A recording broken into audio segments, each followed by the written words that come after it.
It felt like last year was a make or break year for this group of Ottawa Senators. And they made it. They made the playoffs. They took strides. They were better defensively. And they made the playoffs. That's all great.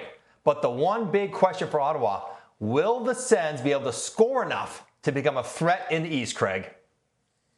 Yeah, let's just go quickly back to the playoffs. Their process, the underlying metrics of their offensive play has been really good, but they haven't been able to score. How about if we narrow in a little bit deeper, Mike, and talk about the 5-on-5 scoring that they're going to need?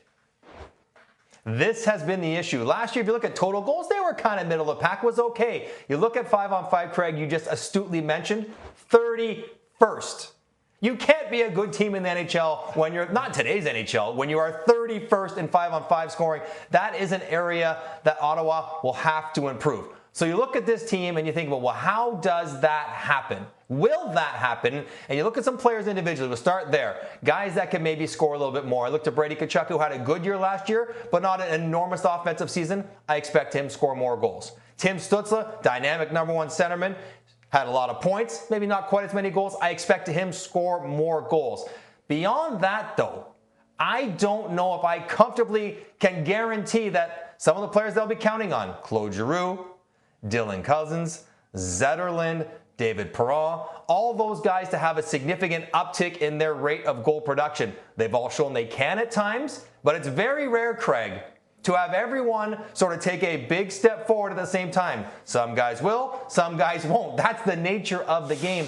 So this is a concern. I like the names. I like the team. They're going to be right in the thick of it all for a lot of different reasons, but I'm not positive that the offense is going to take a massive jump this season. Yeah, and when we talk some of the names you mentioned, you know, Shane Pinto, who's showing that he can be a really good two-way forward.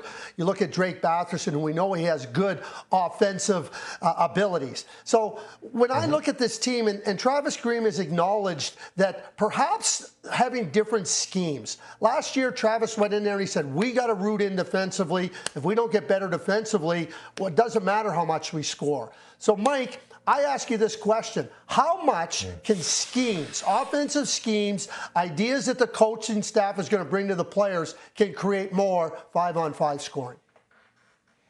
It can have a huge effect if you have talent, and that's where Ottawa's in a good spot because they have talented players.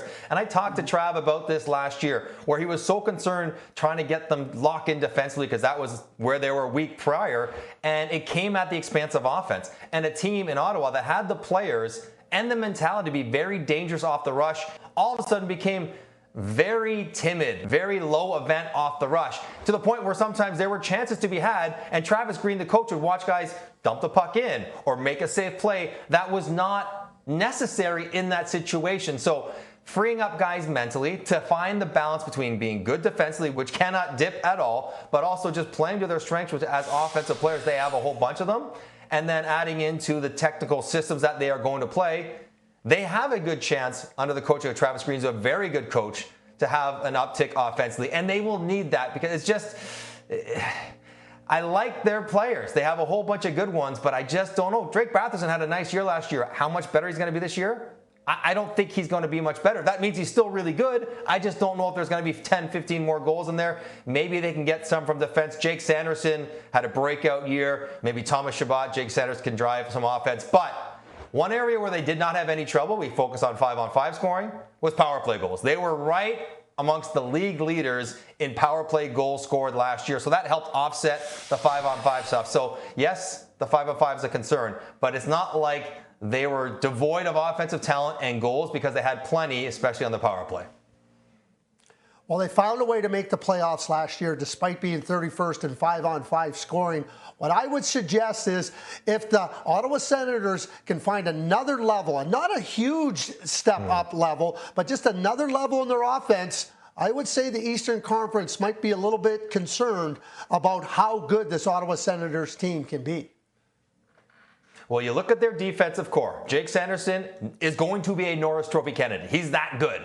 And you have Chabot in there. When Jensen gets healthy, Zub is there. Clevin took strides last year. And they all play in front of what I think has the potential to be a really good tandem in net. Now, Linus Ullmark is sometimes brutally honest about his play. It's just training camp. Don't be so hard on yourself. You're going to be fine. You've been great. He was really good last year. Levi Merilainen, likely to be the backup, had some really good numbers last year as well. That's a big difference for Ottawa. They have the goaltending now, and what goaltending does, it allows you to ride the waves of a regular season. Defense is not quite there. Goaltender bails you out. Goals aren't coming quite as easily.